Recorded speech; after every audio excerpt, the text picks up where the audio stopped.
Have you ever felt confused by love? Like no matter how much you give, how loyal or kind you are, it just isn't enough. You're not alone. One of history's greatest philosophers, Arthur Schopenhauer, had a brutally honest and deeply painful view on love and women. His words were harsh, controversial, and yes, often offensive. But behind his bitterness lies a hidden truth many men feel but rarely say aloud. Arthur Schopenhauer was no ordinary thinker. Born in the 19th century, he was a man of extraordinary intellect and extraordinary pain. His philosophy was dark, reflecting a world where desire and suffering ruled everything. He famously said, "Women are animals with long hair and short ideas." Today, that sounds cruel, harsh, and unacceptable. But we need to pause and understand why he said it and what lies beneath those words. Schopenhauer didn't hate women for who they were. He hated what love did to him, how it made him feel weak, unwanted, and replaceable. This bitterness was born from heartbreak, a deep wound many men carry quietly inside themselves. Imagine giving your heart fully, only to be left behind. Feeling invisible when you thought you mattered most. Feeling like no matter what you do, you don't measure up. Schopenhauer lived this pain. His philosophy wasn't cold or detached. It was deeply personal. It was the cry of a man broken by love, struggling to make sense of why it hurts so much. This isn't about judging Schopenhauer. It's about understanding the emotional weight behind his ideas. Ideas that continue to divide and challenge us today. Why do we feel this pain? The questions he asked are ones many men wonder about. Why does she always want more? Why does she leave when it felt real? Why does the next guy always seem stronger, richer, more confident? These questions don't come from hatred. They come from heartbreak, from feeling lost in a game you didn't know you were playing. The bigger philosophy. The will to live. To understand Schopenhauer's view of love and women, we must first understand his broader philosophy. He believed the universe isn't ruled by reason, logic, or God.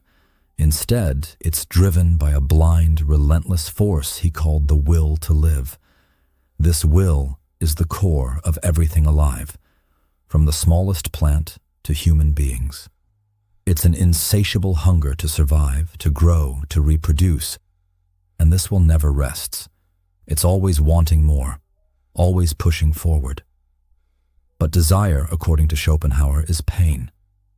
To want something means to feel something lacking. Because the will is never satisfied, we're trapped in a cycle of craving and suffering. Love is a biological trick. Love, then, is not a noble, spiritual connection. It's a biological trick, a disguise. When you fall in love, it's not because you found your soulmate. It's because your biology has made a choice for you. Love is the will at work, pushing you to reproduce, to keep the species alive. It doesn't care about your happiness. This idea is uncomfortable. It strips away the romantic fantasy and reveals something raw and real. We don't fall in love. We are pushed into it. The reality behind romance. And here's where it gets darker.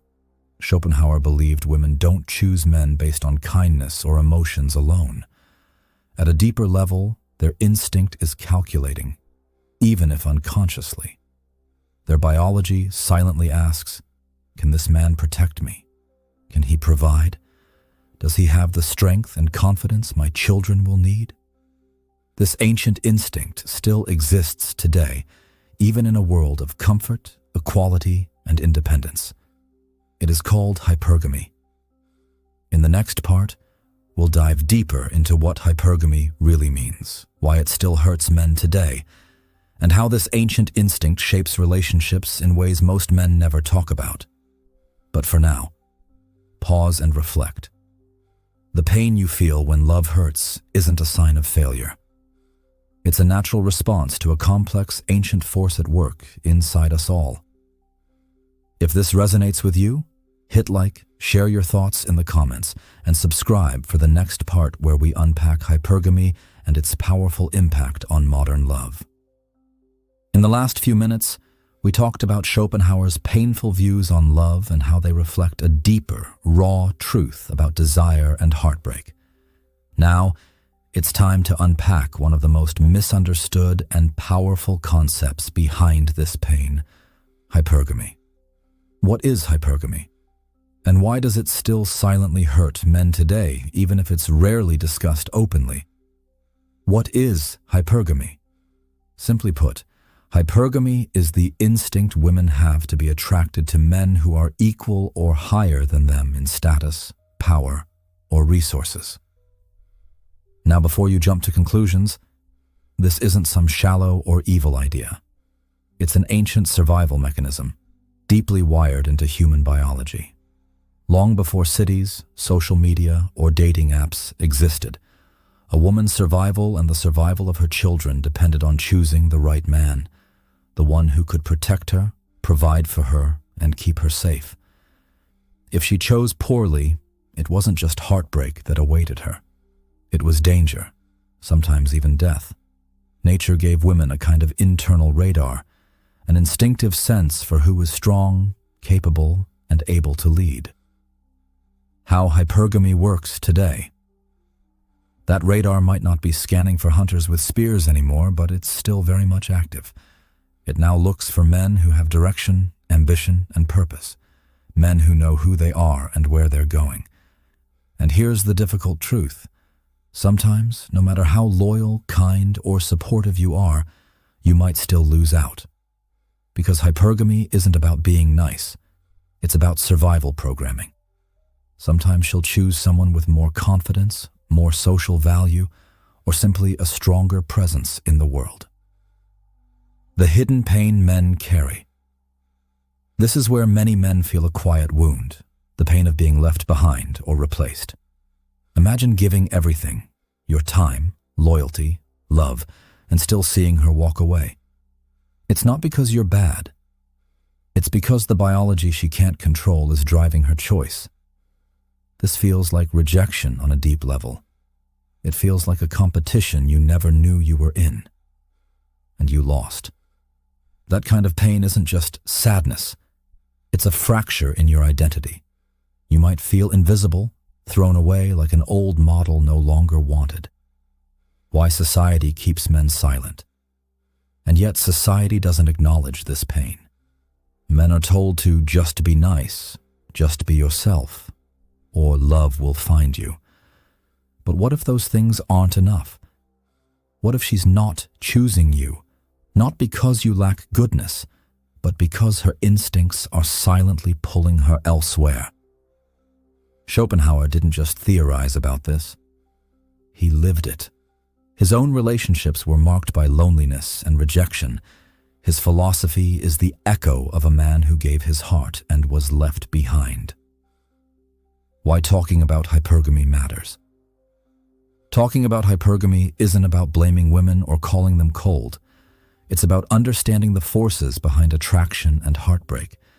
It's about recognizing why men feel hurt and confused. And it's the first step toward healing. Because when you understand the game you're playing, even if you don't like the rules, you can learn how to play smarter.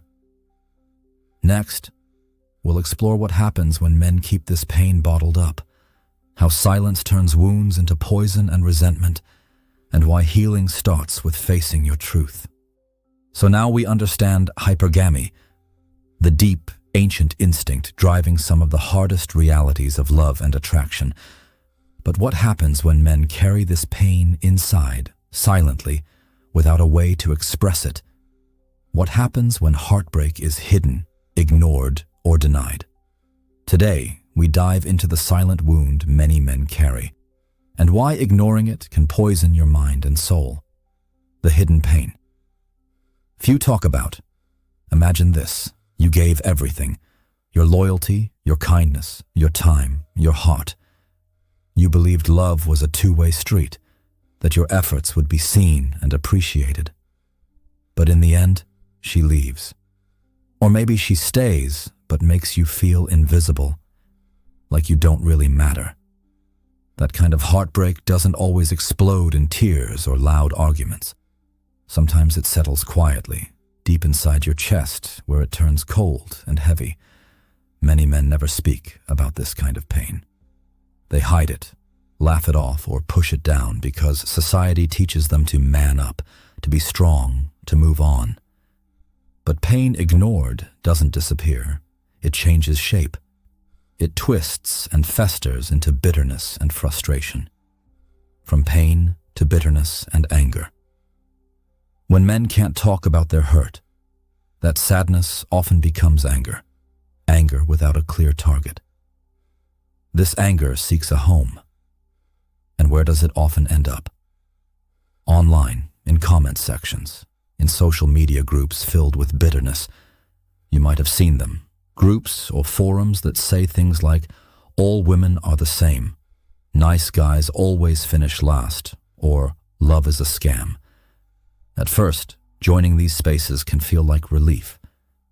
Finally, people get what you're going through. You're not alone. But here's the problem. These echo chambers don't heal you, they trap you. Instead of growing, you start blaming. Instead of healing, you get stuck. The truth beneath the anger. Grief beneath all that anger and bitterness is something softer. Grief. It's the quiet voice of a man who just wanted to be chosen, who wanted to be enough, who wanted to love and be loved deeply and honestly. But instead, he felt invisible, discarded, forgotten. This grief is real and valid. It deserves to be heard. Why silence is dangerous. But when this grief stays silent, it becomes poison. It colors how you see women, yourself, and relationships. It can harden your heart, making you cold, numb, even cruel. And worst of all, it destroys your chances for real connection because you start carrying bitterness instead of love. Facing the pain. The first step to healing. So what do you do with this pain? Do you pretend it doesn't exist? Do you lock it away forever? Or do you have the courage to face it? To name it, to say, this hurts me and I'm not ashamed of that. Healing starts when you stop running from your pain. It begins with honesty. You don't need to blame women. You don't need to become bitter. You need to understand your pain and use it to grow stronger. Becoming a man who doesn't need approval. Here's the real secret Schopenhauer teaches us. Attraction doesn't reward being good alone. It rewards growth. It rewards the man who has purpose, the man who has direction, the man who owns his energy, his confidence, his vision. When you build yourself up from within, not for others but for you, you become undeniable. And ironically, that's when others start to notice. Not because you changed for them, but because you changed for yourself. Next, we'll explore how to turn this pain into power, how to rise above rejection and heartbreak to become the man who stands unshaken. You felt the sting of heartbreak, the silence of rejection, and the bitter poison of resentment. Now the real question, what comes next? How do you take all that pain and turn it into something powerful? Something that fuels your growth instead of breaking you down. Today, we explore the path from pain to power, how to rise above heartbreak and become the man you're truly meant to be. The temptation to chase approval. After heartbreak, it's natural to want to chase love, approval, or validation. You might feel the urge to change who you are, to be better or different, just to get her back or to finally feel chosen. Maybe you think, if only I were more confident, richer, stronger, she'd stay. But here's the truth. Chasing approval keeps you trapped. It puts your worth in the hands of others. And when you depend on someone else's choice for your value, you're giving away your power. Shift your focus. From chasing to becoming. What if, instead of asking, how do I get her to choose me? You asked, How do I become the man I'm proud of? This is the key shift. Stop competing with other men. Start competing with your past self. Wake up every morning and ask, where am I playing small? Where am I giving up when I should push through? When am I being lazy, weak, or afraid? How can I do better today? Growth over perfection. Remember, growth doesn't mean you have to be perfect overnight. It means showing up every day, doing the work, building discipline, building focus, building purpose. It's about building a life that reflects your values, your dreams, your mission. Why growth attracts? Men who stop chasing and start building from within radiate a different energy. It's calm confidence, quiet strength, an undeniable presence. These men don't crumble at rejection. They rise stronger. They don't beg for attention. They attract it naturally because they are centered, whole, complete. The power of purpose and direction. Purpose is magnetic. When you have a mission that drives you, you become irresistible. Not because you're trying to impress anyone, but because your energy and focus say, I am someone who matters. Building a foundation that no one can shake. This foundation, discipline, purpose, self-respect, is unshakable. It doesn't depend on anyone else's approval. When you build this kind of life, heartbreak no longer destroys you. Rejection no longer defines you. Instead, these setbacks become stepping stones. You become unstoppable. Next, we'll talk about why silence and denial of your pain only make things worse, and why speaking your truth is the first step to real healing. So far, we've unpacked the harsh realities of love, hypergamy, heartbreak, and how to rise stronger after pain. But there's one step many men skip, and it's the step that truly unlocks healing: speaking your truth. Today, let's explore why silence is dangerous and why healing begins the moment you face your pain openly. The cost of silence. Many men bury their hurt deep inside. They pretend it's not there. They joke about it or mask it with sarcasm. But silence doesn't erase pain. It lets it grow unchecked. Unspoken pain morphs into resentment. It poisons your thoughts, your mood, your relationships. It leaks out sideways, through bitterness, cynicism, and even self-sabotage. Why men stay silent? Why do men keep quiet? Because society tells us to be tough, to man up, to handle things on our own. Expressing vulnerability is seen as weakness, but true strength isn't hiding your pain. It's facing it and speaking it honestly. Speaking truth, the first step to freedom. When you finally say out loud what's hurting you, whether to yourself or someone you trust, the weight begins to lift.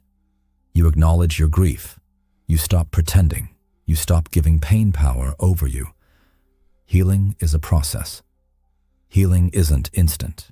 It takes time, patience, and self-compassion. It requires you to be honest about the stories you tell yourself. Are you still holding on to blame, shame, anger? Or are you ready to let those go and choose growth? Owning your story. Your story, every heartbreak, every rejection, is part of who you are. But it doesn't have to define you. When you own your story with courage, you gain control. You transform wounds into wisdom. The power of community and support.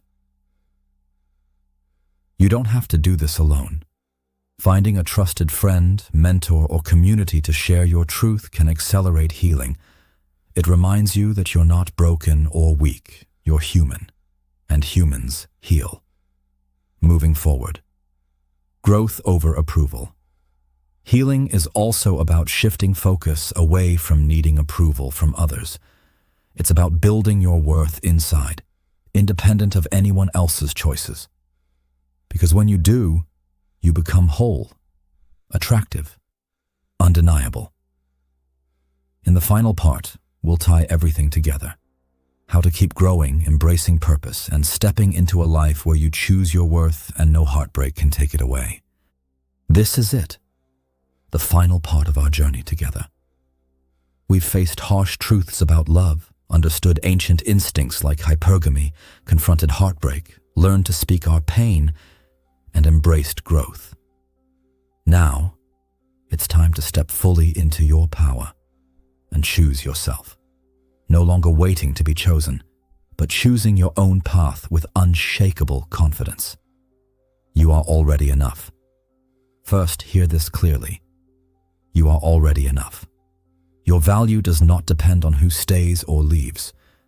It does not depend on approval, attention, or validation from others. Your worth comes from within, from who you are when no one else is watching. Build your foundation. Build your strength, your mind, your character. Train your body not just to look good, but to feel powerful. Sharpen your mind by learning, thinking deeply, owning your time. Forge a life that reflects your deepest values, your dreams, your purpose. This foundation is your fortress. No heartbreak, rejection, or failure can shake it. Live for yourself, not for approval. Stop asking, how can I get her to choose me? Start asking, how can I become the man I'm proud of? When your life is rich with purpose and direction, you don't chase love. Love comes to you. You radiate calm, confidence, quiet strength, and magnetic presence. The power of rising. You are no longer the man who collapses when things fall apart.